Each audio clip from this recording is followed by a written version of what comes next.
Live from Walnut Kills, California, this is Vandal Drummond and Fredo Esparza with episode number 15 of LuchaWorld, and what can I say but news. We waited long enough for this show to actually have a lot of news. Yeah, we actually planned to do our next podcast when there was a plethora of news just spilling at our feet. Actually, I think we were planning on doing it like a little bit before the big news broke. Yes. All the news, but, we're fine with that. There's always going to be news anyway, so. Well, the biggest breaking news sounds to be the news of AAA actually making it to the USA after a number of false starts. Yeah. Yes. No, Korpauer and Conan did a podcast where they were talking about people involved. They went to a great explanation of why the previous starts in the USA. That's what I actually enjoyed about the podcast, because I thought, Conan's basically just going to tell us what's going on. Mm-hmm. But then he actually gave you a history of all these other attempts that AAA had with coming to the US from when they were back when.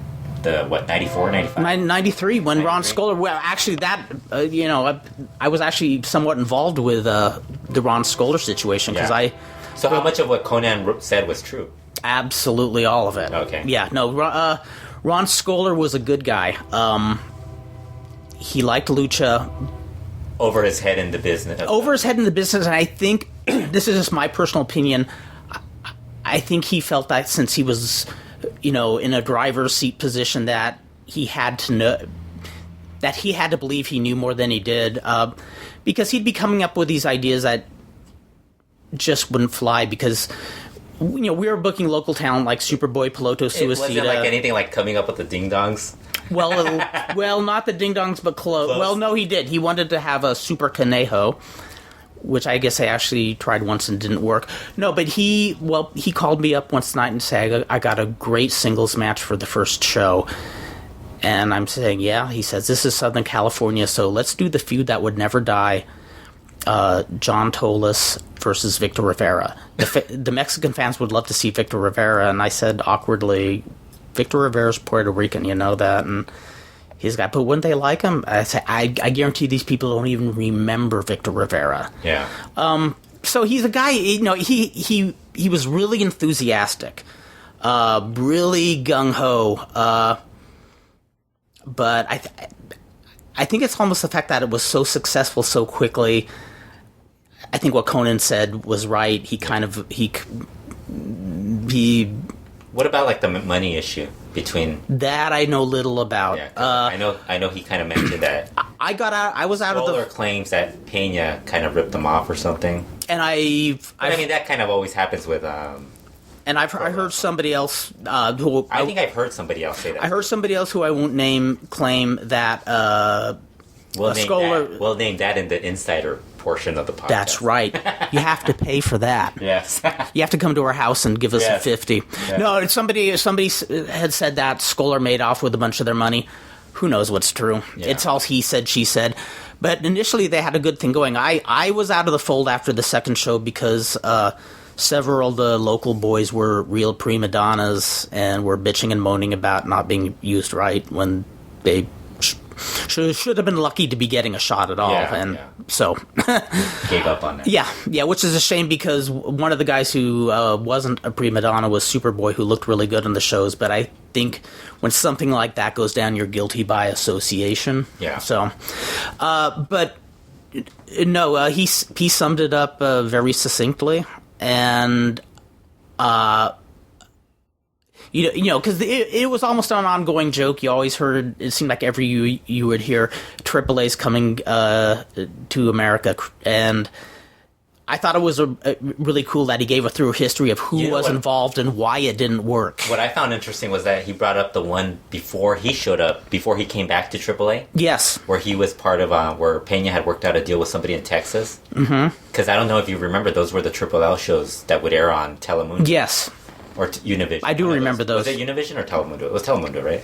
I have it on tape. I have it on tape. I'll look at it. It was on one of them. Yeah, but it was funny because Yeah, those shows were really, like, they were interesting, but they were in smaller buildings and stuff like that, so it wasn't anything as big. Right. I don't think... And then the Steve Shipp one, which was the most recent one, which ended really... Terribly, like the Cookie Jar Company. Yeah. But I mean, when you read the press release, it's basically similar to what Cookie Jar had released. Mm-hmm. Because, you know, the press release is always released by the person that's not even the wrestling promotion. It's always the other people that are... It's true. So they're really happy about it. They're excited about it. So there's always that bit of doubt from the wrestling fans about how this is going to go on or whatever, what's going to happen. Mm-hmm. But once you get Conan kind of talking about it, you kind of start hearing a little bit more. Yeah, like I said, it's too soon to really think about that stuff. Yeah, it is. I mean, it's exciting. I mean, he put out some pretty solid names there. Robert Rodriguez is probably the most recognizable one to lay people like ourselves, but did a good explanation of what they've done before, why this could work. He mentioned that there would be touring starting this year in the U.S. for AAA. Oh! I thought it was starting next year. No, this year. Oh, okay. TV next year. Oh, okay, gotcha. 14. Yeah. Well, I mean, he's got time to do that. So yeah. There's what, 9 months left in the 2013. Yeah, so. And I'm really intrigued that they're talking about. We can still doubt it, though. Just kidding. It could happen. It could happen. No, it could happen. I'm excited. Yeah. Anytime a wrestling promotion starts, no matter who does it, I get a little excited, but it's cautiously excited because what's coming up in theory and what happens are two different things. Plus, but TV people, there's been so many like people who get involved with TV, and they'll tell you right away that things change. Yes, right away, suddenly, like. It's just a matter of somebody just not liking what's going on. Yeah, I am fascinated by trying to present. The way Conan put it, it's trying to present it for the American fans to see how it'd get over. That's what I worry about, because, I mean, lucha for Americans... It could or couldn't work. I mean, it's iffy, but what I do see is... how do I put this? When I went on a cruise with Elena to Mexico this last November, every stop we went to... there's tourist gimmicks everywhere. Yeah. And the last cruise we'd taken like that was maybe 10 years ago. Never saw wrestling masks anywhere. Now, every single American tourist trap has masks. You see them everywhere, even like in television, stuff like that. You see like a Rey Mysterio mask everywhere. Yes, yeah. And I remember talking, taking the train to San Diego, and I was with two college boys who were gonna hang out in Tijuana. I'm going, what you there for? Revolution Boulevard partying, and we want to get some lucha masks to bring back. So, so I think there was almost like a kitschy. Yeah. Well, basically, it's everything that everybody thought was going to happen when Nacho Libre came out. Yes. Remember, everybody thought, this is going to be the big point for lucha. And nobody ever took advantage of it. Right. I kind of get the feeling that this is when they're probably going to try it. And I think AAA has a chance to do it. Yeah, I think this is the best shot. If you look at it just as a niche, then you're fine. But if you start thinking about, we're going to take over WWE. No, it's a different... You can't think that way, because if you start thinking that way, it's going to be like, you're never going to get that. You're going to sink yourself. Well, I think that's one of the things he said will be different from WWE and TNA, which is the only way to go. Don't think you're going to, take them on. Yeah. Show people something new. Show a whole new scene. The one bright spot is I just hope they don't make Mexicans admit that they love America and stuff like that. Like Alberto Del Rio. I do agree with him when he talks about the Alberto Del Rio character. I agree too. And it's frustrating because I want that character to work. I mean, I just dug El Rio ever since. Yeah. And I really hate the whole Zeb culture thing. I just find it that is stupid. You know what I have to say about that? One, it's stupid and it's so milquetoast. It's cheap. It's cheap, and it's not even heat drawing. It looks like he's doing a bad debate on CNN, like and a man off the street. I will say he's a great promo. Dutch is great, but I mean... He's a great promo, but he should be tearing into the fans in attendance more. He should say things to upset people, not just, well, these people are taking over our job. He sounds like a bad political commentator who has no fire. I mean, this is Dutch Mantel. This is a guy who's great on the mic. Yeah. Apparently really is. Those really are his views. Is it really? That's what I don't really... I mean, everybody has different views in politics, so I don't really get into that. But yeah, that whole story with AAA, I think a lot of people are kind of like trying to come up with stuff that they think is going to happen. Mm-hmm. And really, I mean, you just can't start thinking about it. You gotta let them decide what they're gonna do. No, I'm excited. I'm excited about it. But the last thing I'm gonna do is try to sit here and peruse on what they're gonna do, because this is their product, their vision. I hope it works, because it would be really nice to have something fresh in the U.S. Plus, AAA isn't on television in the U.S. right now, which is another reason to like hope that it does well. Because I mean, I really would like to watch AAA in the U.S. I mean, totally. You can watch it on YouTube and stuff like that, but not everybody gets to like watch it. Yes. People, for some reason, there's still people who can't handle watching their wrestling on the internet. In the internet, yeah. I'm starting to learn. I'm digging IWRG. Yeah. I dig it Canis Lupus. Have you seen the AAA Fusion show? No, I have not. That's a pretty good show. That's on TVC Deportes. Mm-hmm. That's actually a good show, too. Okay, very good. Exciting things happening with AAA also. The Rey De Reyes. Yes. Surprise appearances, too. Surprise appearances. Dorian Roldan announced the 2 surprises for this Sunday's Rey De Reyes. It's Villano 4 and Canek. Aha! So that should like skew the age of the show by like, instead of it being like 30 something, it's gonna be like 50 something. Somebody asked me on Twitter what show I thought was the one I would go to, because I said both shows are perfectly fine, the Rey De Reyes and the one that's tonight, right? The Dos Leyendas. And I kind of made the comment, I would rather go to the Dos Leyendas, because from top to bottom, the work rate's going to be so much better. I'm in agreement with you. I mean, the thing that Rey De Reyes, the difference between AAA and CMLL, AAA, when they do a show, they make it feel like it's a big show. Yes. Whereas CMLL, they could do this show, and something can happen, and it could just look like a regular show. Yes. But it's still a work rate show. This is true. It's probably their strongest work rate type of wrestling show that they're going to have. So... it should be a good show. And I'd lean toward Dos Leyendas. I'm such a huge fan of a number of the CMLL guys right now, and it seems like people. You know, the funny thing is, like, you go online and you're like, "Oh, I'm excited." I'm excited about both shows.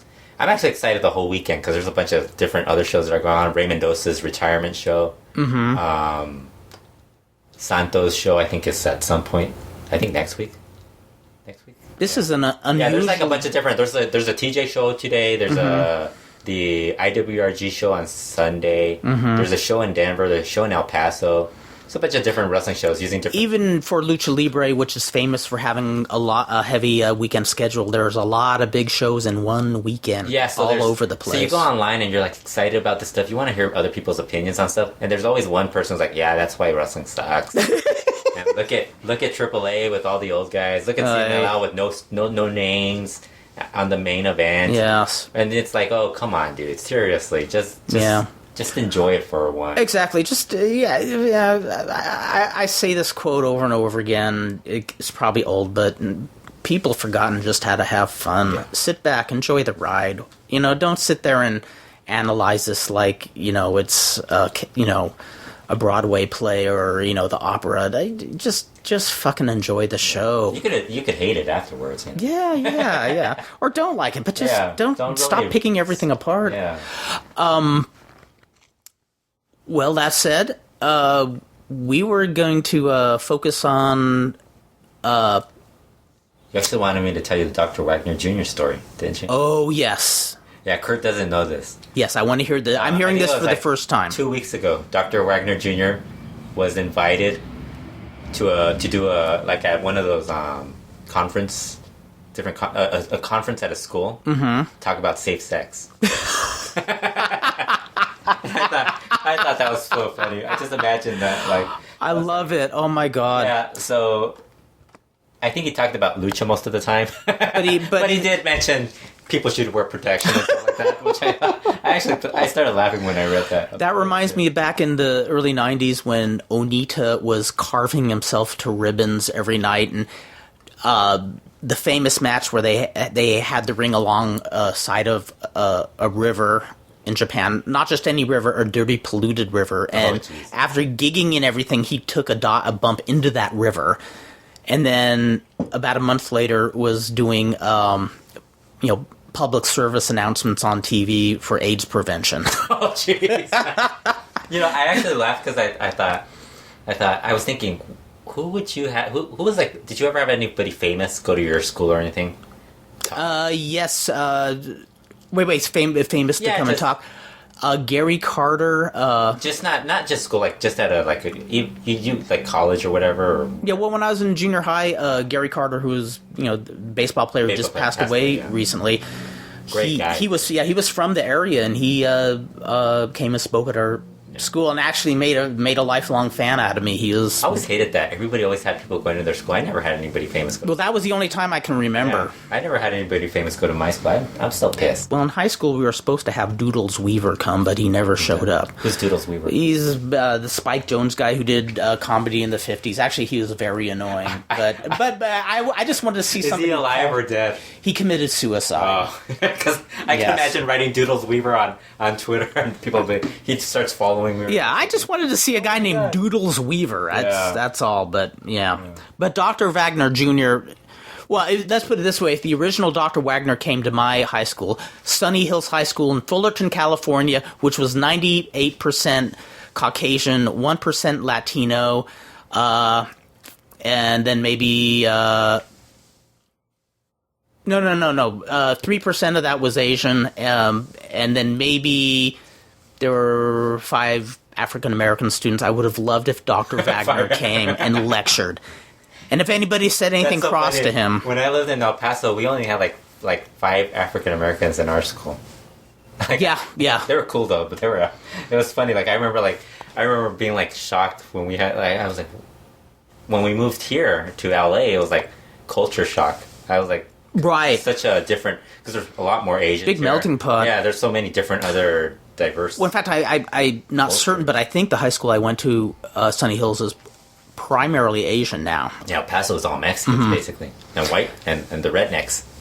Yeah, the one white guy we'd call a redneck. It's actually cool though. I love the melting pot that our country is actually. I love how diverse it is. I don't want to get all racist on this podcast. We're going to be the anti-Zeb Coulters here. We'll be talking about all the. You know what? If they close the borders, we're going to have no great lucha libre in California. So those of you who want to close the borders, up yours. Yeah. That's the way. That's my political statement. I swerve to the left. I was going to tell you, what's his face? Valiente is going to be in Oxnard. For who? This when's the 16th? Is it Billy? 16th? Okay. I don't know. It's Hex Wrestling Promotion. Oh, so I was wondering if it was Billy Blades. It's lucha. But so is Psychosis and Valiente. Very cool. And Misterioso Jr. But everybody said Misterioso Jr. That's not the I think it's the local Misterioso. Oh yes. There's 3 Misterioso. Yes, I do. Yeah. There's going to be one, the famous one, Misterioso Jr. The famous one in CMLL. The one in Monterey.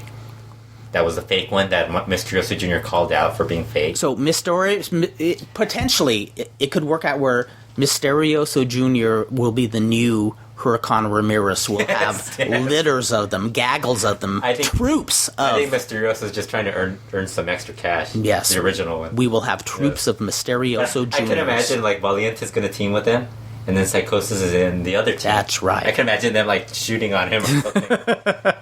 He's a young kid. Troops and troops of Misterioso Juniors. I think that'd be hilarious. I think it would too. 3 Misterioso Juniors versus 3 Misterioso Juniors. And speaking of 3 versus 3, the subject we are going to touch upon today before we kept changing it to everything else. Yes, but yeah, but let's see. We're almost 20 minutes into it. So 20 minutes? Yeah, can you believe it? It's like Don't you folks feel like you wasted your time? Steve lasted an hour. His last podcast was an hour long. Oh, on the Alvarez's? Yeah. Oh, got to check it out. That's like a really long podcast for him. I'm way behind on my podcast now. I've always been way behind on TV. And now I'm getting behind on podcasts. You're behind. You haven't heard the Matisic book, the podcast either, huh? I have heard that podcast. Oh, you did, the Larry Matisic. We actually discussed the Larry Matisic before the podcast. Before the podcast, very angry. Yes, outraged, bitter, and it wasn't even lucha related. Exactly. We were upset. Yes, we were upset that he ranked Luther as number one, and Dr. Jerry Graham was nowhere to be seen. Nice. You'll rue the day you did not include Dr. Jerry Graham. How old is Matisic? Like in the 70s? How's he writing all these books now, man? I don't know. Pretty impressive. Must be retired. Yeah. No, I will say I didn't read the entire Brody book, but what I read I thought was done really well. That was good stuff. But no, the top 50 made me angry. Yep. Made me angry with his reasoning for Rey Mysterio and Eddie Guerrero. Yes. Although I don't disagree with Eddie Guerrero not being on the list. Although we discussed it. We discussed it. I lean towards it. I'm somebody. I don't so much focus on work rate, but I focus on guys who could go to another country where the style is totally different and fit right in. And he had that rare gift, along with Misawa. The outrage the discussion we had over Randy Orton making the list was like, I had to hold Kurt Brown down. We're mad as hell, and we're not gonna take it anymore.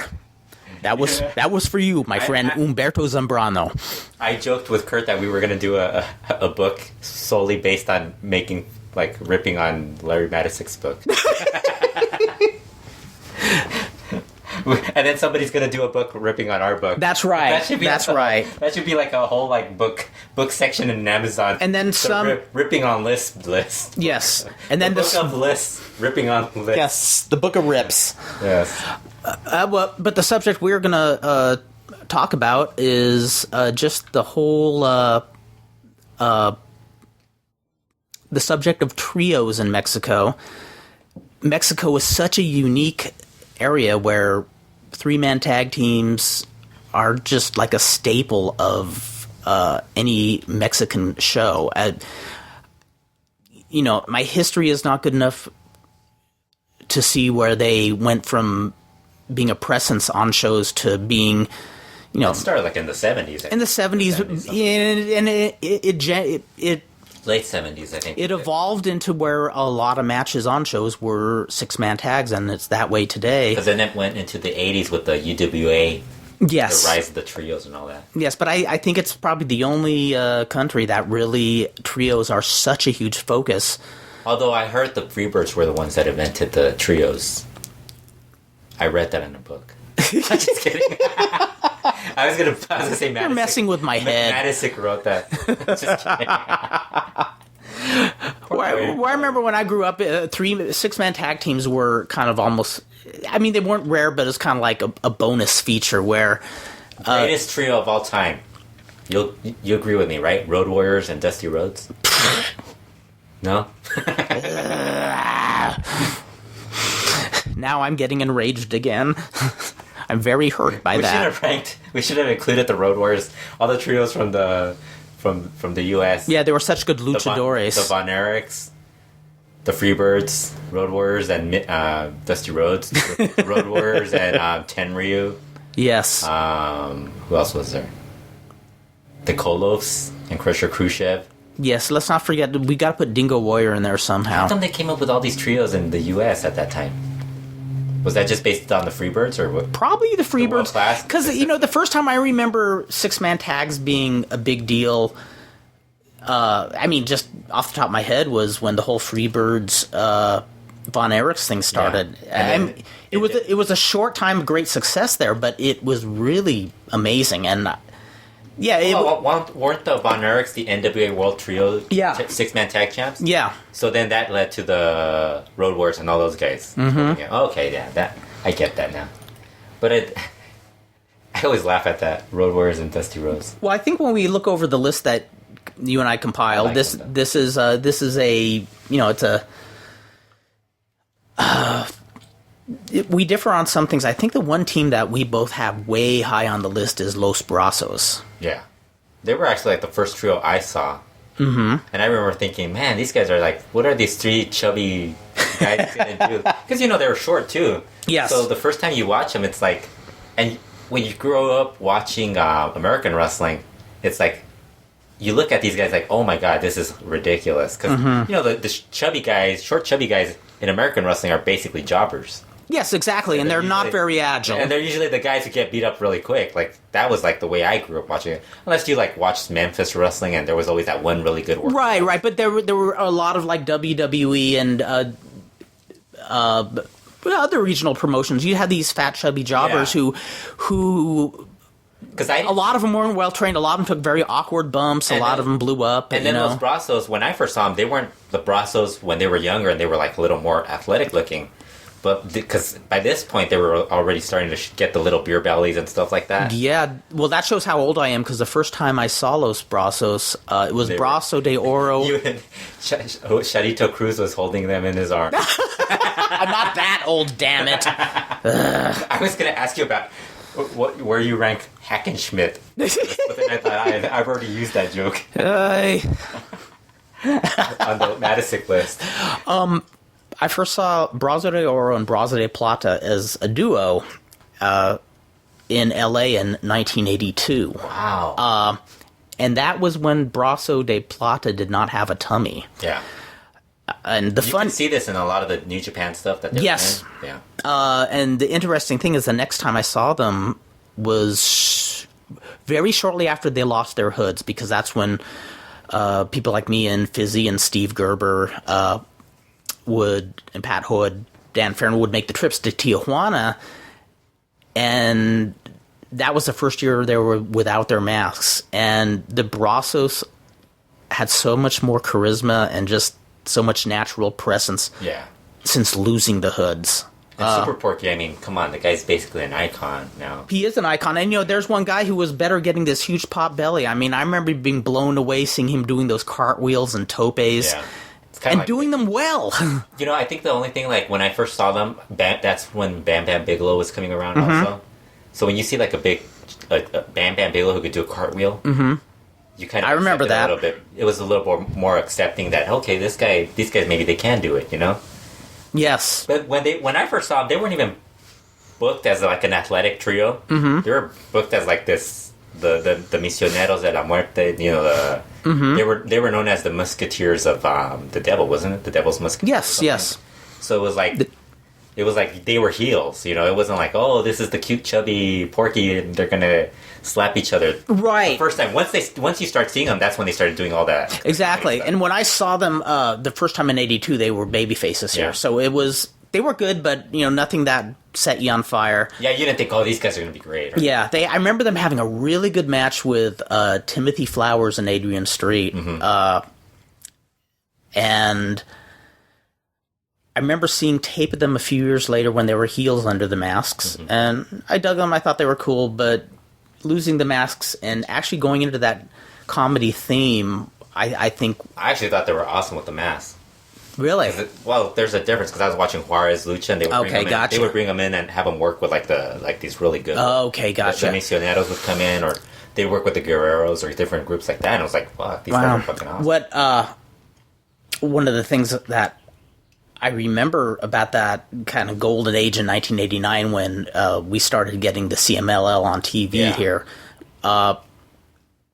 they would defend their trio titles a lot of times in strictly technical matches where they would leave out the comedy. Yeah. And it was amazing just the respect the fans had for them. I mean, you'd have fans chanting Brasso, Brasso, and applauding at their moves. And something I kind of dig about Lucha is you'd have people doing these rudo or comedy spots, but then there'd be title matches where they would show that, hey, damn it, we're wrestlers too. What I always remember is like what Pirata Morgan mentioned about like the Brazos, the Misioneros, and the trios from the UWA era. he would talk about how much harder they would work Yeah. in a match. Whereas, like, Infernalis, groups in CMLL, in EMLL back then, they didn't work as hard. They knew how to, like, they would pace it a little differently. Whereas these guys were, like, hitting you, like, inside the ring, outside the ring. Yes. Throwing you, like, brawling, having bloodbaths and shit like that. And it was like, he said, the other Infernalis didn't particularly like that. Whereas he loved it, so he ended up going back with, like, guys who actually could work that style, like Sangre Chicana and, like, other guys who were into that style. Yes, because Morgan was a pretty hard worker. Yeah, he said that's when he became an independent because he loved that style. Yeah. He loved all the.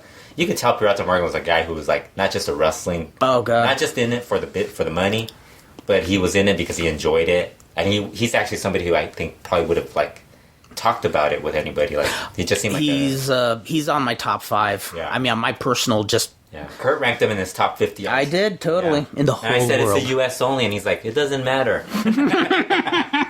He's in. He worked the win tapings. That's right, and that's all that needs to be said. He worked the win tapings, drew 50 people. In my book, if you appeared in the San Bernardino Arena, you had a chance of being in. It was like the Chase of of California. That's what I'm trying to say. Yeah.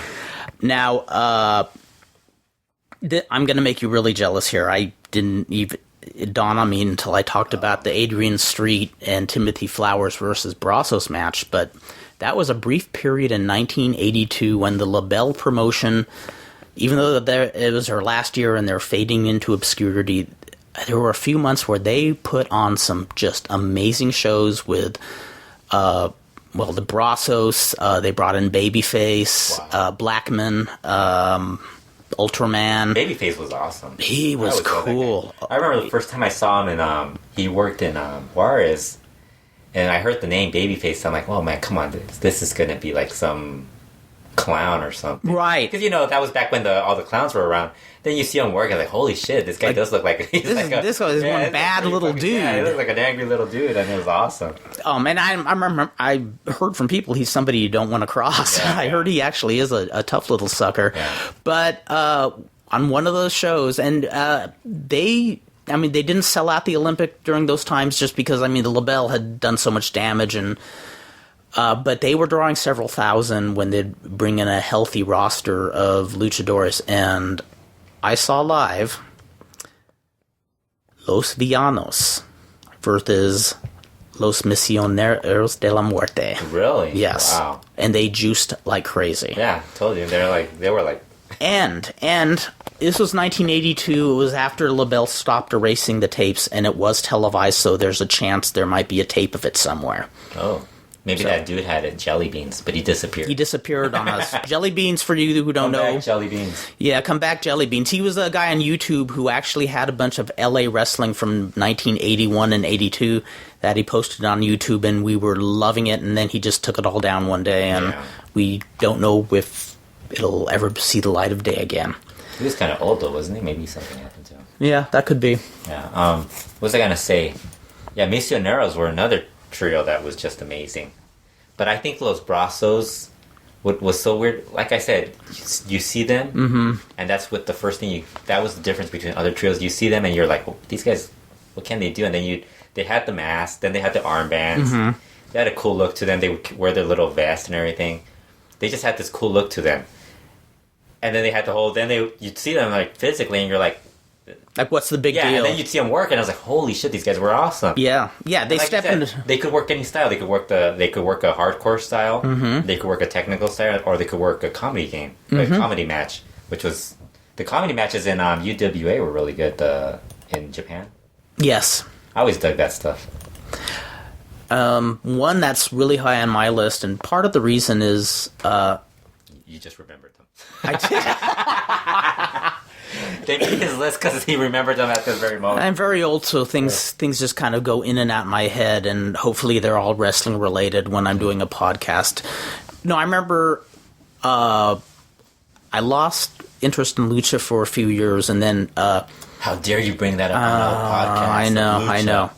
But I remember it was 1988, and Meltzer said, somebody sent me a tape that has a bunch of Mexico stuff. You might like it. And I'm going, yeah, okay.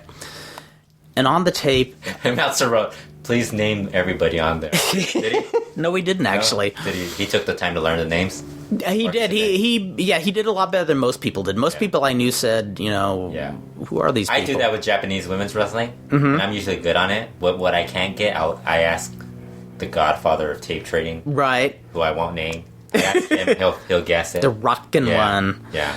I'm sure people know who I'm talking about. But there was one match on there that just blew me away and just reignited my love for Lucha Libre, never looking back, and it was a trios.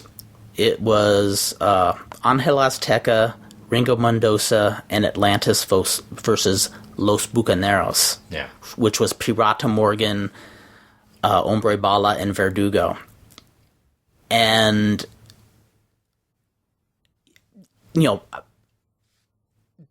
this match was sheer poetry, sheer Rudo versus babyface poetry. The Bucaneros were such a great, heel team as a beatdown. Yeah. But then when the babyfaces took over, I don't know how to put this exactly, but they would sell like crazy for the babyfaces, double time, and they were graceful doing it too. The bumps they were taking were just all over the ring, and they would even do the spot with Ringo Mendoza where, all three of them would circle in on Ringo Mendoza, and Mendoza gave him that silly, what do you call that? There's actually 3 versions of the Bucaneros. Oh, I assume there are, but that's the one that... The first one was Jerry Estrada. Which was probably just as cool. Yeah, I mean, I'm guessing it was. Jerry Estrada is one of those guys you always remember, but then there's so much crazy stories about him. Totally. People just don't want to admit to liking him. And also, I loved him. I thought he was such an awesome worker. He's such a sleazy guy. You hear all these stories like, okay, I don't really want to... Great worker, though. Yeah, he was awesome. Great worker. I would say he's probably one of my all-time favorites, like, of just being a guy I would, like, follow. Yeah, same here. And there's so much of his work that is now being used by other guys, Eddie Guerrero, and later, like, now it's like Rey Escorpion and guys like that use that stuff. Trendsetter. Yeah. But in this match, I remember Ringo Mendoza doing that silly mule kick he does. Yeah. And I think he was... So they're all... Okay. Ringo Mendoza still look old back then. He looked old back then. And but that's the thing. This is what I dug about them is they all, after they get their lunch fed to them by Azteca and Atlantis, Mendoza jumps into the ring, and then all 3 Bucaneros jump into the ring and surround him like, we got you. And he did that mule kick to all 3 of them, and they all dropped to their knees, screaming, foul, foul, foul. And the funny thing is, I could picture Mendoza doing it to other workers and not having the same effect. Yeah, guys just falling in. And the high spots between Atlantis and Pirata Morgan were just mind-boggling, beautiful to watch. And instantly I was a fan of the Bucaneros, and over the next few years I loved how they worked into the angles, how when Pirata Morgan would become a Technico, and I can't remember who he was wrestling. I think he was wrestling one of the Infernales or Intocables in a hair versus hair. Yeah, Masakra, wasn't it? I think it was. And they show Hombre Bala saying, I'm not going to be in your corner, I'm a Rudo. Because that was near the end of them being a group. Yes. Yeah. And I remember the match when, final fall, when it looked like Morgan was going to go down, and then at the last minute, Hombre Bala runs to ringside and starts cheering him on. Corny as hell, but I loved it. There's some stuff that in pro wrestling always work, and people just don't use it. Yeah, it's true. Like some weird stuff because I think everybody assumes that everybody's going to turn. Yes. But you always have to have that one guy who's actually going to like, there's always that little, in every friendship, there's always going to be a point in time where there's going to be that little riff. But it doesn't mean that you're not going to get along with the person. Yes. So why not just have the guy come back and actually root him on and stuff like that? Yeah. Bucaneros I always loved, too. I think the thing with Pirata Morgan was that he was in that other bigger trio. And people don't really remember the Bucaneros as No, you're right. And he's just part of the Infernales history. Yes. So everybody always remembers. Plus, he was probably on the best version of the Infernales. That's true. According to certain people. But the Infernales, there's like 15 different versions. So exactly, I know. I know the Bucaneros wasn't the longest lasting of his trios, but no, he's still around as the Bucaneros. Oh, very cool. With Oficiales. With the No, actually, the one afterwards was with Rey Bucanero. A long time ago. Many moons ago. No, he's still the one with his group. I don't think it's called Bucaneros, but it's called Piratas. Yes.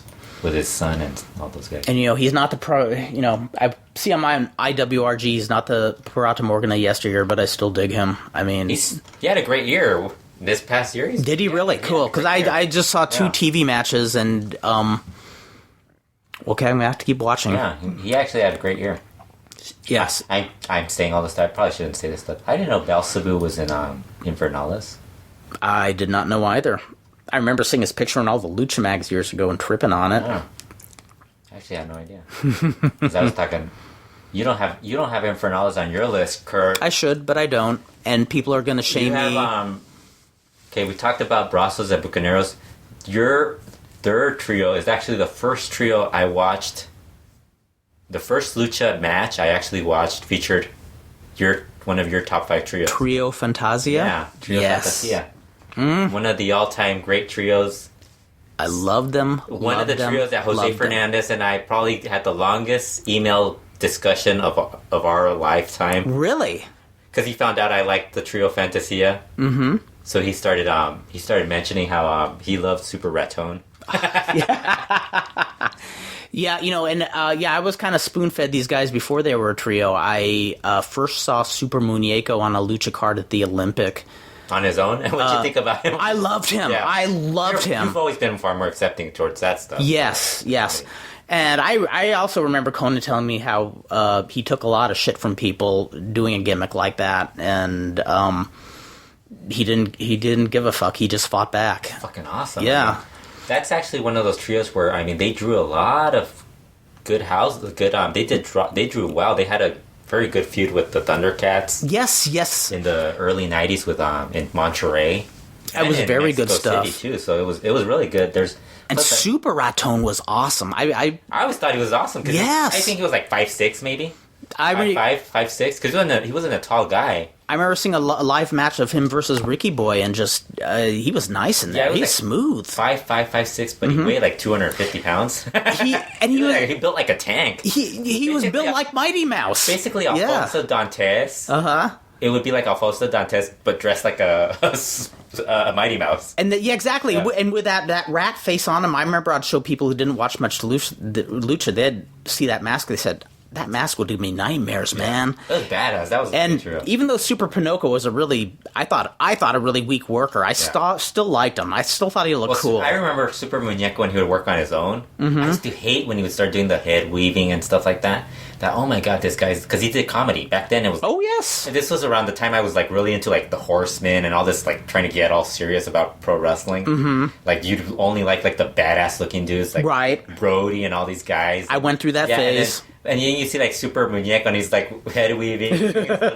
like, oh god, this guy's so... In fact, that's another one where I remember there was a spot where he was in a 6-man with the Bucaneros, and similar to the Ring of Medusa spot, they're chasing him around, and they think they've got him throwing him into the turnbuckle, and he does the Ric Flair bump, only he does it on purpose, and then lands on the mat and has his hand on his chin, like, you can't get me. And it's so funny, because you look at that guy, and you think about how I looked, like, I thought about him back then, and now, like, I enjoy the spots that guys take from, like, the Japanese dudes who were probably influenced by Super Muñeco. Yes. Like Kusimbo Kamen and Ebe-san. Mm-hmm. I don't know if you've seen Nero Felino's kids, Puma and Tiger. Yes, I have. They do a spot where they copy the Ebe-san Kamen finger pointing. I haven't seen that. Yeah, I've seen them, but I haven't seen them do that spot. I don't know if they've been on TV recently doing that spot. They've been on Terra. Which I love. I love the influence Lucha Libre has had on Japanese wrestling. Remember how serious Japanese wrestling was? And now it's like there's so much more. It's so funny because you look at New Japan and it's still kind of serious. Yes. But then if you go past New Japan, past Noah, and although Noah does have some comedy guys, they've had some comedy guys in the past. But then you go like Dragon Cave, Michinoku Pro, DDT, all these other promotions. It's like you have like this weird ass. Exactly, they're psychedelic, they're surreal, they're beautiful. So I always laugh when I hear about Perusu fans hate shitting on lucha libre. Mm-hmm. And it's like, you guys do realize there's a lot of stuff that came from lucha that's being used in yes in Japanese wrestling. Well, I remember when I went that time to Japan with Dave Meltzer, and that was his first exposure to a lot of live lucha shows in a while, and he was just, I think one of the things he said was a lot of the flying spots that are being used in Japan and America are watered down lucha spots. Like, these are the guys who pioneered them. Well, it's like Ricky Morton when he did the Hurricane Rana. When he used to do that, people didn't know what it was called. They just called it what was it, head scissors? I can't remember what they called it. They didn't call it Hurricane Rana, but I mean, I remember seeing that. I saw that like in probably 80. I saw that in one of the lucha shows, and it was like the same thing. It was like a spot that kept going, and I was like, that was Raul Mata's. That's something main spot back in 1972. Yeah, you look through magazines, and there were guys doing that back then, like in the early 70s. And I think there's footage. There's actually, for Southern California fans, there's a famous tape that for over 15 years had been making the rounds of a couple of guys who just shot some Super 8 footage of Olympic, the LA Wrestling Olympic Auditorium. And I was jazzed because at some point in one of those, you see Raul Mata giving Kim Sung Ho the Hurricane Rana. Yeah. And I'm glad they have it because there's something special about the way he did it. Yeah, Rey Mysterio wouldn't do anything. No promoter would ever do anything with Rey Mysterio. Amazing. Ricky Morton wasn't that tall either, and I'm pretty sure worst case scenario, Ray would end up like in Memphis or Texas I promised myself when I heard the Matisic show that I wasn't going to buy into the being pissed off at the list, and I usually don't, but fuck. Sorry. Well, it's okay to like disagree with the list. I mean, it is. As somebody who does list all the time, people are going to disagree and stuff like that, but yeah. If I was to do a list, that's what you do the list for. Yeah, what I would do a list, and the honest to God is, well, you know me, wrestling to me is, it's not totally a business to me. I like what I like. If I was going to do a list, I'd say I'd do a list on the 50 wrestlers that have intrigued me the most through the years. I wouldn't put a bunch of could they draw, could they, just nobody. You wouldn't have anybody that drew. Yeah, guys like who drew like 25 people. Seriously, I probably would. I bet you I would. Horobado, the Hunchback, wouldn't be on the list. He was in openers that drew 200, but Yeah, Trio Fantasia. I kind of dug them for some reason. I did too. It was one of those. Plus, they did that was back when they did the whole kitty. That was the explosion of the kitty characters. Yes. In Lucha. And there was even a kitties promotion at one point. Yeah. Well, I remember back then, that's when they had like the Cepillín, guys like that were the clowns. Super. Mexico. Yeah. They had, there was in Juarez, there was a guy called Nico Lico who was like a total asshole. Nico Lico? Nico Lico was his name. It was like, I hated him. Like, he was like, it looked like a low rent. Because Cepillín was really big. Like, right. If you were a kid in the early 80s, or like up from like 80 to 85, even 70s, you knew like at least one like who was the famous Bozo? Like we had Cepillín. Well, even just from watching albums and stuff, yeah, we would actually do albums, and then like every city would have every show channel would have like their own clown. Mm-hmm. So then like in Juarez they had Nico Lico.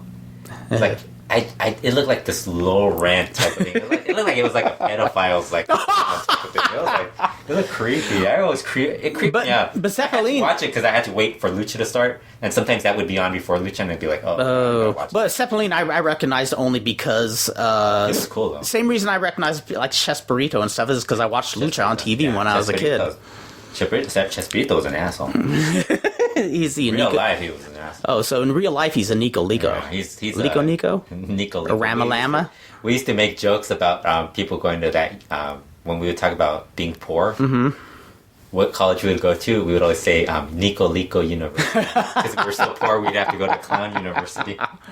I love it. That was our inside joke between my sister and I.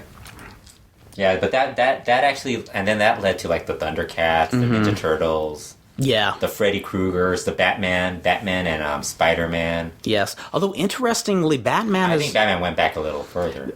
I think there were people doing Batman gimmicks internationally, like in the early 70s. Yeah, but it became like a more common thing in the 80s. Yes. That they would work. They had them in trios matches and stuff like that. Yeah. I still remember like Fry Tormenta teaming like with Batman. I love that. Freddy Krueger and I think Jason. Just two total icons of evil. I'm pretty sure Conan teamed with Freddy Krueger once too. Makes it even cooler. Yeah, which was I always thought rocks. that was weird. I saw Conan. The one time I saw the Ninja Turtles live. Conan was wrestling them. Yes, he was. Oh, he was? Seriously, I'm not joking. It was a great match. It was an 8-man match. It was him, Zorro de Oro, Rey Mysterio Sr., and I can't... Arandu. Zorro de Oro. Arandu. He's been around for a long time. That's true. That's true. Mr. Tempest. I always laugh when I hear Mr. Tempest's name. That's a trippy name. It always pops up. Like every time we talk to somebody, they bring up Mr. Tempest. Like one of the TJ guys they're bringing in. Like I should know. First thing I think of is the old video game in the 80s, Tempest. And then Ruby Gardenia. It always seems like they've been around for a long time. They have, but is it me or does Ruby Gardenia look like a really young guy? I mean, I think he's been around a while, but it's the same one, right? I think it's the same one. I might be wrong, but we'll have to ask. Remember, we were on the Dr. Lucha, Ruby Gardenia's biggest fan. That's right. Well, remember when we were at that show at San Diego and we were talking to Conan in the dressing room? And that guy just seems like a live wire in real life. Remember, he was combing his hair and singing. Very happy. Yeah, singing at the top of his lungs, like just like really life cool. was good. Really nice guy. Yes. Unlike Conan. No, Conan was alright. He's cool. Yeah. He's cool. The other trio you have on your list is Los Javier. Yeah, and they're ones. I can't talk about a lot of specific matches, but they're... You just came up with it when I mentioned it. It did, but I will honestly say yes, but... But they were awesome, though. They were really awesome. They were good team. The original group was Javier America Roca. Mm-hmm. And Javier Cruz. And Javier Chamaco Balaguer. Yeah, and that was the trio that I... And then when one of them couldn't make it, Javier... Llanes. Gusano Llanes. Yes. Who became the most boring television person of all time. Actually, he's great, like, when he calls a match. Mm-hmm. But when he's, like, hosting a show... Really? I think we've talked about him before. I think he's been, like, an ongoing... I must have tuned it out. My ongoing dislike for Javier Llanes doing TV. Now, what I really liked about them was...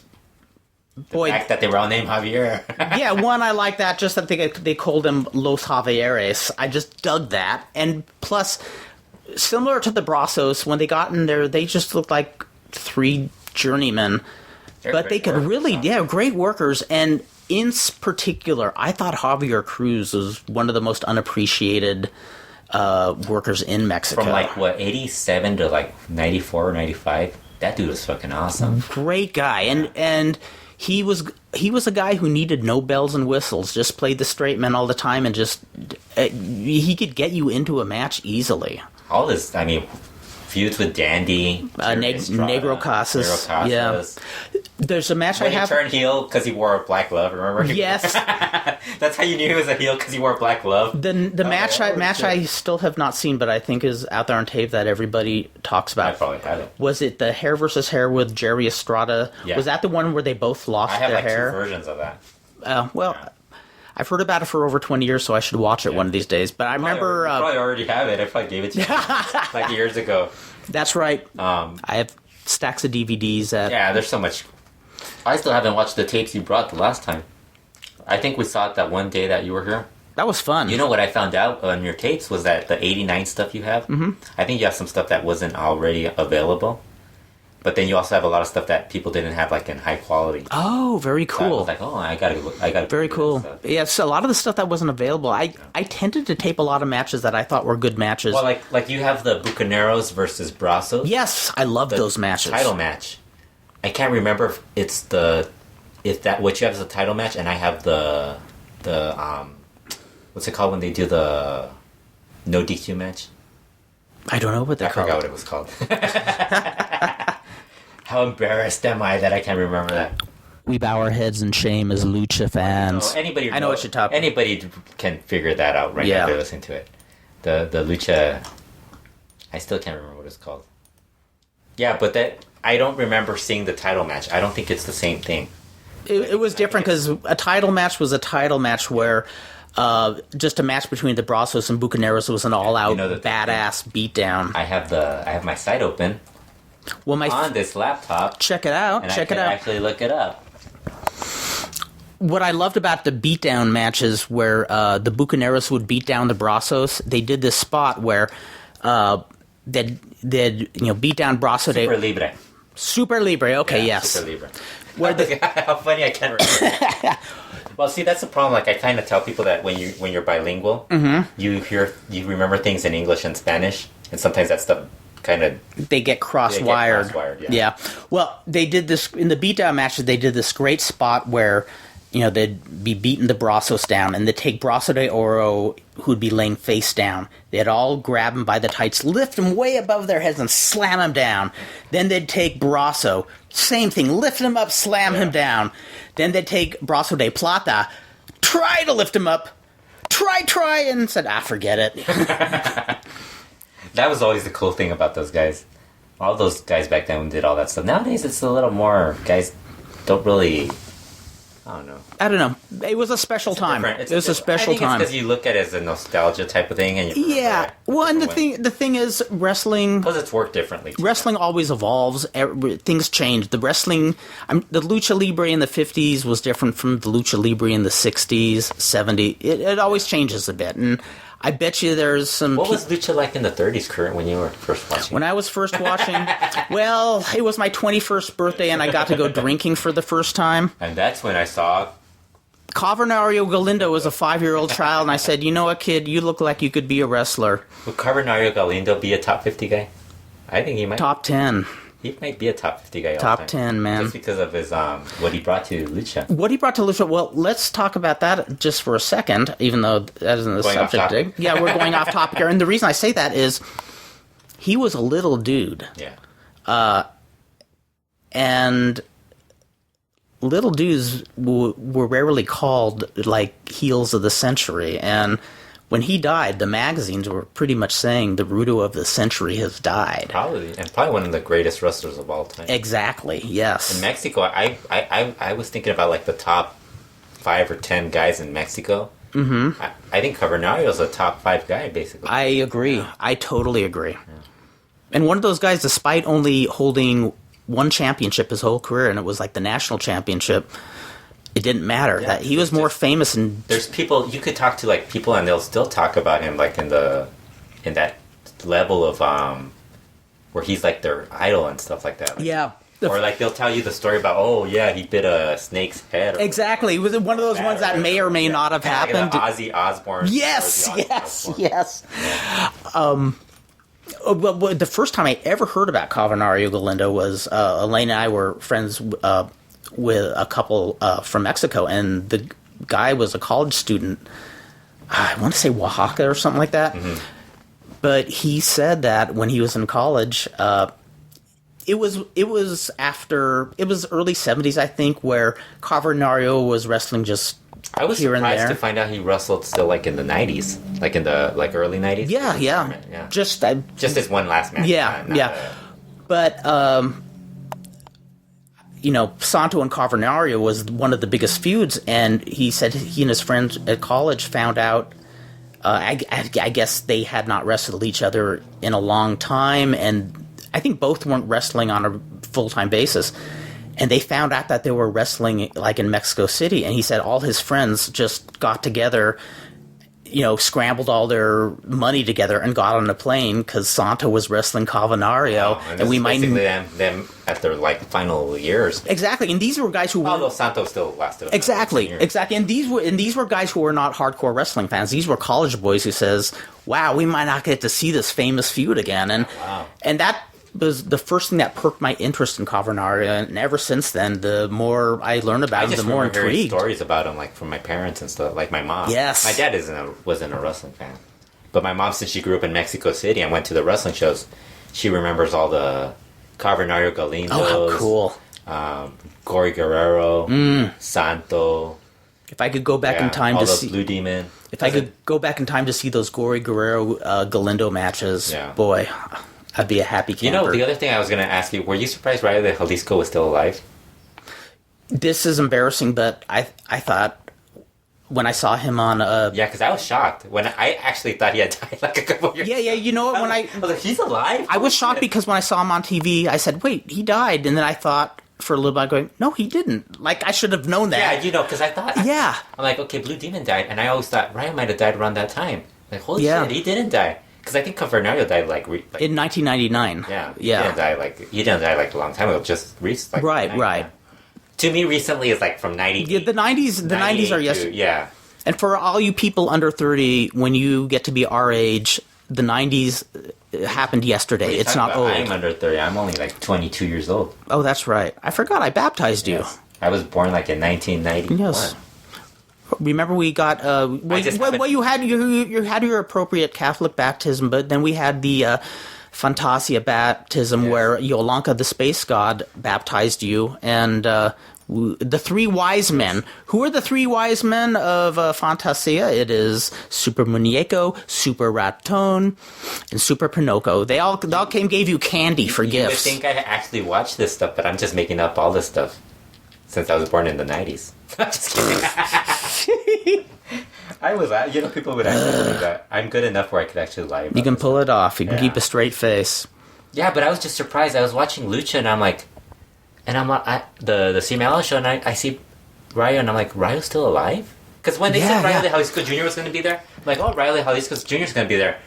He's going to represent his dad. That's all I thought. Yeah. Then all of a sudden they show him like the little old guy, and I'm like, holy crap, he's still alive. And that shot of that arthritic finger of his. Oh, that was. Oh, well, you know which one? Tony Salazar's finger is even worse. Is it really? Yeah. Wow. It's like this older looking thing. Wow. Mm. Yeah. Well, we covered a lot of great ground we still here. Got more trios. Come on. More trios? Yeah, you still have your Misioneros. You didn't talk about Misioneros. I talked about them a little bit. Yeah, I guess I should talk about them some more. I talked about the Villanos match, but ironically, didn't they?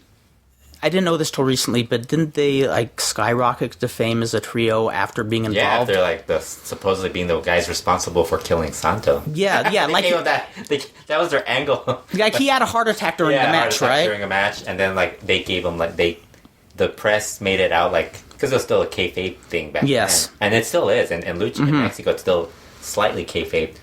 They gave them the label of being the guys who killed Santo. They led to his death. Basically. Yes. That match, they were the ones They took the responsibility of killing him, and that basically turned them into the top trio. And they were a great trio. I remember when I went to Japan, they did an angle. They had been broken up, and they did an angle where Tejano returned into the trio. Yeah, because Tejano was with Silver King by that point, wasn't he? I believe so. Yeah. This was 1990. Yeah. Speaking of a guy who was really good, at a young age, Silver. Yeah. Oh, yeah. Hell yeah. But getting to see the original Misioneros, that was really cool. And working with people like Super Astro and Perro Aguayo. The funny thing is, you watch those guys, and that's the thing, when you watch the other trios that you mentioned, you can see, where one guy overshadows the other guys. Mm-hmm. This group, you couldn't see anybody overshadow the other guy. They all each took turns where they were actually, you could say, okay, this guy's one of the greatest. I often would get them confused just because they all did so many cool spots that I just melded them into one wrestler. And I've seen people list them incorrectly, Pedro Navarro being Tejano. I've done that. El Signo, and I've done that several times. Yeah, Signo, what was it, 2000, 2001? He was still pretty good. But Tejano, you still saw him. He was still great when he was teaming with Silver King and guys like that. Navarro, I don't know. Navarro's in his 60s and he's still fucking great. Wow. Still right now, you could watch him and he's still this amazing work. It'd be great to interview a lot of the guys like the Black Terrys and the Negro Navarros and just to find out the guys. Just to interview him, say how Atlantis. Fuck, that dude's in his. He must be around 50. Yeah. He's got to be in 50 probably. Yes. What if he's younger than you? You'd be upset. I've seen him without his mask. Oh, that's right. We talked about and the funny thing is, why he's wearing a mask? The dude has movie star handsome looks. I don't know. I don't know about at 50, but Casas is 48, I think, 49. Yes. So, no, he's probably in his 50s too. And he wrestles beautifully. They still work like they're fucking better than... There's lessons to be learned, and that's why Negro Casas is my all-time fave. I've said this a million times already. He does what is necessary, he does what is good, but he doesn't, like, just trash his body all the time. You know, yeah. But the whole the Misioneros trio, that was, like, just, like, the work rate type of trio where you're just, like... You're just in... They were always good. But they were also very good at drawing people too, because of the whole reputation of killing Satan. Which is amazing.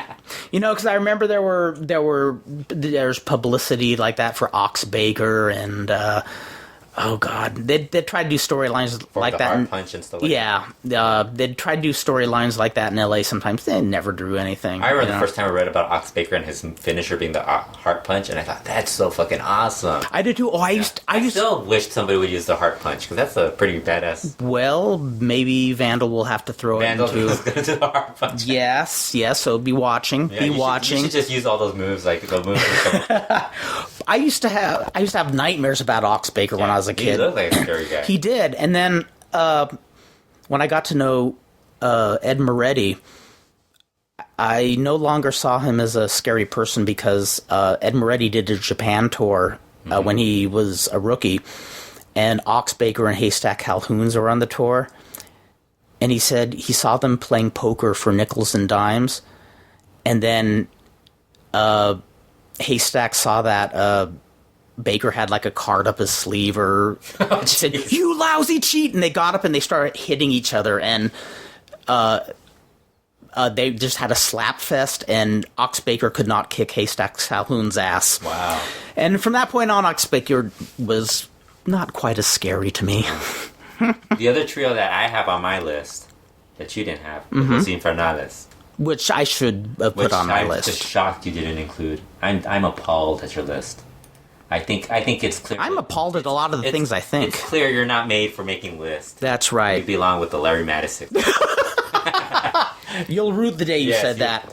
But Infernales, I think the reason you might have not listed them and probably didn't really think about them as much because of the different versions that exist. It's hard to pick just one. Well, in fact, when I was talking about Bucaneros, I was talking about Infernales in the same sentence where there's a lot of overlap there. Overlap. But that was a group that, and then there's the other thing. That group was overshadowed by Satanico. His group. Yes. Because I mean, when you first see that group, well, the first group, not the one with Pirata Morgan, but the one before and the one after. Are you talking about with Massacre and MS1? No, that one, and then the one with Espectro. Because I think Espectro, when you see them, unless you're a Lucha fan, you really don't really get the whole Espectro thing. You just see a barefoot guy with a green mask, and you're like, what is this guy, or whatever. But the MSO and the Massacre one, I mean, you always, they weren't anywhere near as charismatic as Satanico. But then when you see what they did before and after on their own, you're like, holy shit, those guys were actually really good. In fact, Ono was probably one of the fucking greatest guys of the 80s. Well, remember that match between him and Sangre Chicana? That's why he looks the way he looks now. Yeah, exactly. You know? We were both talking earlier about how old Sangre Chicana is looking. Right so it's too bad. I mean, that guy. Something must have happened to him because he lost a lot of weight. Yeah, he must have gotten sick or something. Yeah, he looks really bad. But MS Uno was like one of those guys. But when you go to the Infernales, the one thing I hold against them is like what we were talking about, how they actually chickened out wrestling the UWA guys. They didn't want to go work in the UWA shows because they thought they were working too fast. Oh, okay, their style was a little too fast. They didn't really. There was like I guess it's like what Americans would view like a psychology type of thing. Yes. Where there's a difference in that. Yes. Over there, it was more of a the style they were using completely different. Well, that's also very just interesting. Thing. I'm surprised because Satanico, I always thought, man, that guy's a badass. He must be like really interested in working all this stuff. Well, that's where that period of history of Mexican wrestling is really fascinating because UWA started in the 70s and it was a fierce opposition, like a bad blood opposition to CMLL. Yet throughout the decades, wrestlers were allowed to work on the other promotion shows. Now it's not like, and I actually kind of think that should be something that they should consider doing. Although now with AAA doing all the stuff, they're going to start, if they're going to do the US thing, there's going to be a lot of things that they're not going to allow their wrestlers to do. And I liked it because before Negro Casas was with CMLL full time, he was with UWA. And every now and then I'd turn on Galavision, and there he would be with Heavy Metal, who was Canelo Casas at the time. But it was kind of cool. Every now and then you'd get to see a UWA guy. There's a new Canelo Casas. Is there really? And who? It's one of the Casas. I don't know whose son it is, but one of the Casas younger versions. Oh, very cool. He's my favorite wrestling family. Yeah, the thing about the and what I think why you also they might lose points because every version of the Infernales was pretty good. You know, like you can't pick one except even the last one, like the last one that. And I actually have to look at this up because I'm going with the last one being Euphoria Nosferatu. Yeah, that was the last version. That wasn't a bad version, but it never got pushed because I gotta be honest. Satanico was basically done by that point. And I gotta be honest, I didn't see that version. I don't think I ever even did. Like the Ultimo Guerrero Rey Bucanero version, which is that was really good. That was when CML started picking up in the like 99, 2000. Yes, when they joined up. But then that morphed into probably one of my other favorite trios, the Guerreros del Infierno, with Ultimo Guerrero Rey Bucanero and Tarzan Boy.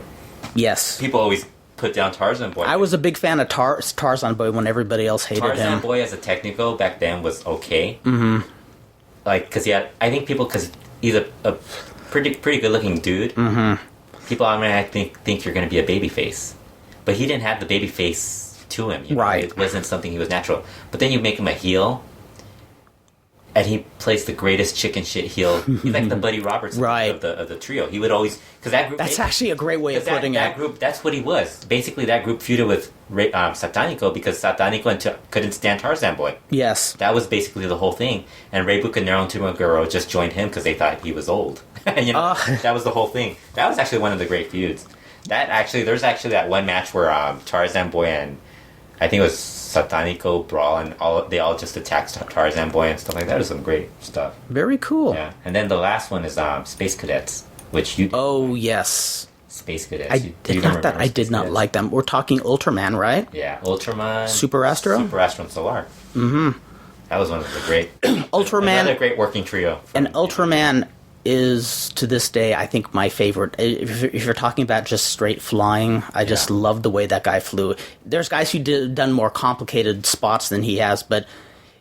when he flew, he was Super Astro. He had his own look, and I really dug that guy. And Super Astro happened to be Brian Pillman's favorite luchador too, which was that's right. Yes, cool. I always got a kick out of that whenever Dave brings that. And I also love that I heard that wasn't Steve Austin and Brian Pillman's favorite match, the Eddie Guerrero and Love Machine versus Octagon and Santo match. Really? I think I remember, you can correct me if I'm wrong, ladies and gentlemen, Liger at AOL.com. That's LYGER at AOL.com. Write me, please. But I think someone... They asked them once, and they mentioned that match as one of their favorites. Which I wouldn't be shocked. But I mean, I always dug Super Astro because he was like this tiny guy. Another guy who fit the whole Brazos type of thing. Tiny guy. Exactly. A little chubby. And you were like, what is this guy going to do? And then he would do like the craziest like dives. He'd do like the topes, all these like really innovative. Basically what Valiente does now. Yeah. That's what Super Astro. Only they had a character to them. They had a flavor to them. I mean, Super Astro, it was almost like this. He was part this graceful athlete, part clown. Like he'd do the dives and then he'll do something to humiliate the guy. And Solar, who was like the great worker. Yes. Probably still right now does probably one of the best technical wrestlers of the last 20 years in Mexico. Just amazing trio. You wanted to mention? I should mention one of the other trios. I was going to mention. Los Barrio Boys, which everybody hated. But you know how that ended up turning into one of those trios everybody hated, and then when they broke up, people ended up liking them individually. Like Joni Mitchell says, it always seem to go, you don't know what you got till it's gone. But it's so funny because that trio, everybody hated when it was first formed in Mexico. Lucha fans hated it because it fit that whole like cheesy gimmick. Like Pretty Boys. Antonio Peña would come up with like he came up with his sexy boy gimmick. He came up with those Warriors, Spice Boys. Spice Boys led to Los Barrio Boys. Barrio Boys ended up being Dennis, who's ended up getting really popular with fans. he became like the Guapos VIP. Now he's gone from AAA. Right. He's a really good worker. Cool. Billy Boy. Who I always dug. Was part of the whole, probably one of the most entertaining storylines in AAA, the Apache family feud. Yes. And then Alan ended up becoming Gato Eveready, your favorite. My favorite, character, yes. Who almost joined up with Pimpinella. Yeah, and they blew that one. We're still upset at Conan for breaking that, for ruining it. Yes, Conan. We're blaming Conan. Conan, we blame you. For breaking up Gato Eveready and Pimpinella. We demand you bring them back. And then he became Drago. Yes. Which is and he's actually probably the best worker in AAA right now. So yeah, but Drago. I'd rather see Gato Eveready. Yeah, me too. That was so cool. I like the Drago look though, but I mean, I kind of still. Gato Eveready, you can't top that. And the other trio that you've been starting to just getting into, Oficiales. Oh, these guys are cool. These guys are cool. Probably the best trio in Mexico since like they started, like the last 5-6 years. They've been probably the best trio in Mexico. Yeah, these guys just.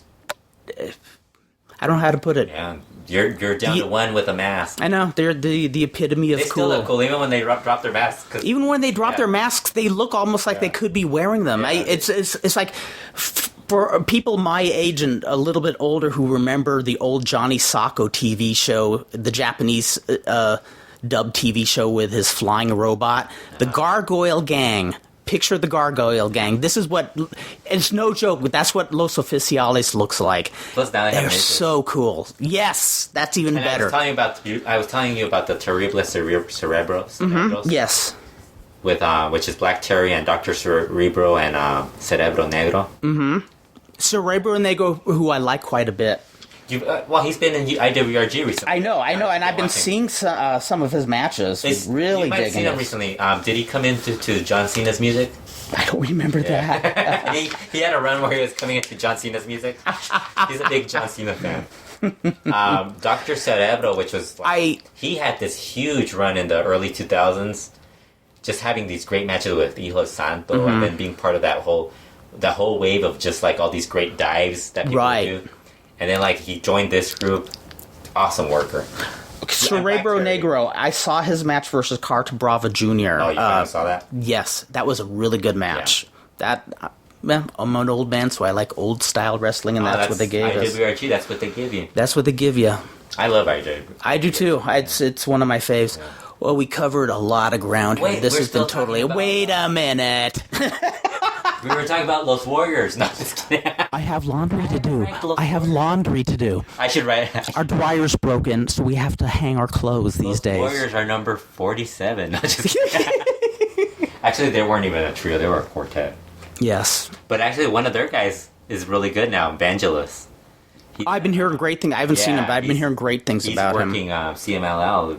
He joined CMLL. He basically gave up a belt in exchange to being part of the promotion. Yes. And I think like he's heavy on the juice lately though, but he's really good. He's somebody that I think he could be like a main event type of guy. Like maybe not a main eventer, but like in that level where if somebody comes up with a cool faction, he could join in and he'd be perfect. Very cool. So he's another guy. Okay. There is another episode of LuchaWorld. What wrestling should we watch? Alfredo is being a big smartass right now. Give us some recommendations for wrestling. IWRG. Actually, all of it right now. There's a lot of good lucha out there. There was a ton of good lucha out there. I mean, they're all, I know we've even joked how we like CMLL despite the bad booking. The wrestlers seem motivated. Did you watch that? Have you watched recent CMLL? I watched the tag tournament. Oh, didn't it suck? Yeah. They just cut did you see the Negro Casas match? I thought that was hysterical. It was hysterical. That was a short match and Casas had the tantrum. Casas lost in 15 seconds. Yes. And then the next day I was watching the Terra show. His wife worked 50 minutes, it felt like 15 minutes, and she's not even as good. She's nowhere. I mean, she doesn't belong anywhere in the ring. Right. And she worked a match, her match was 20 minutes, and of that match, she worked probably 15, like, she probably works like 5 minutes of it, but it felt like it was like an hour. Oh my compared God. to Casas. But I was so pissed. I was actually excited about watching that match because it was Nero Casas and Girl Maya versus, I can't remember who it was. I'm totally blanking on who it was. But I'm blanking on half the teams. I think it was Sombra and Volador. Yeah. I was just pissed because you don't throw away those matches. I just remember complaining because everybody always complains about matches that CMLL throws away. Yeah, that would have been good. That would have been like a good main event match. Yeah, I mean, match. it would have been okay to have if it was specifically a TV show rather than a live card. Yeah. If it was like Championship Wrestling from Florida, and you'd have somebody kick the top guy's ass in 10 seconds, something to move the next show along. But yeah, to have it just pisses me off because like. You could do that, like, you could do, like, a rivalry type of feud, and then, like, you could have this thing happen, and it could be, like, a 20-minute match, and it would have been a great match, because all 4 of those guys are really great. Right. And they end up, like, just, let's go through it in under 45 seconds, like, but even in that tournament, they did have that one match, I think it was Averno and La Mascara. Which was very cool having them. Sombra and Volador. I think that was good. That was a great match, and I gotta say, I loved 5 minutes long, though, that's... Maximo. Everything else. That was great. But you know what? The thing that I'm digging is... I'm sure the finals is going to be really good. Yeah. But, for all the stuff we said about CML and the promoting... I thought... Is it me or the guys seem motivated these days? Don't you think it was... Well, because they're getting booked more on shows outside of CML. Oh, okay. Because they're going to be working a lot of... Making a better living, so to speak? I think they're opening it up for them to work other places. Yeah, because I didn't know if it was my imagination, but when I have watched over the past few months, they seem a little more amped. They seem a little more probably into it. They're probably telling them, hey, you guys can get booked for other shows now. And they're using that as their vehicle. They're motivated. Yeah, but I just laughed that we were just going to talk about how, there's always something good in CML, and then we bring up this one show that I just totally hated. I really hated that show. I thought it was like the stupidest shit that I've seen. Like that tournament was so fucking. Nah, tournaments are not Lucha's strong point. I don't mind tournaments. Like if you're gonna do it like the. But no. I think it is Lucha's weakest point is tournaments. As soon as you hear tournaments, like fuck, not a tournament. And on that note. Oh, speaking of Rey De Reyes. By the way, I gotta mention this show will not end. I gotta tell you this. Okay, let's go for it. I should just rant on it. I actually think it's a pretty good show. Like I said, I thought it was a good show. Mm-hmm. But God, I fucking hate the Rey De Reyes tournaments. Really? Do tell. Because they're all 6-way matches or like multi-person matches. Mm-hmm. And I just hate that stuff. Why don't you like them? Is it just? I just hate the way they do it. Because AAA, you see who's on this card? Do you really want to watch Cibernetico and Connect in a card? I'm sure I'm going to cut this out. But I mean, it's like I've never really liked the Rey De Reyes tournaments. It goes back to like I think the only time I really enjoyed it was when they had the Monterrey guys feuding. Latin Lover, Pero, Hector Garza, and I call it the Monterey feud because it's like the pretty boys from there. And I can't remember Heavy Metal. I will say I will say ever since. Even when I was Lucha Libre's biggest American fan back in the late 80s, whenever there was a tournament, I would just hang my head and say, okay, it's going to be a really, really long night. The one good thing is, like, I know AAA, like, this tournament, they never, like, do it really short. Mm-hmm. So you know it's going to, like, this is going to be something that lasts, like, 2 shows. Right. They'll edit the fuck out of it, like... Which they... But I mean, no, not them. It's usually somebody forcing them to do it. But, sometimes that's what it takes. Next week, I'll rant more. Well, we'll be back very soon with edition number 16. It was fun going over the trios. It was fun. It's fun seeing what there is to look forward, possibly with AAA, and just Lucha is pretty hot. So, and yeah, like we were saying, get on the internet and check out the IWRG. This is a really good wrestling show. Even if some of the matches lack, it's a good paced show. And it's enjoyable TV. There's a lot of good stuff on online. The AAA stuff, the Fusion show, and CMLL. Yes, good time to be a wrestling fan. See you cats very soon. Take it easy.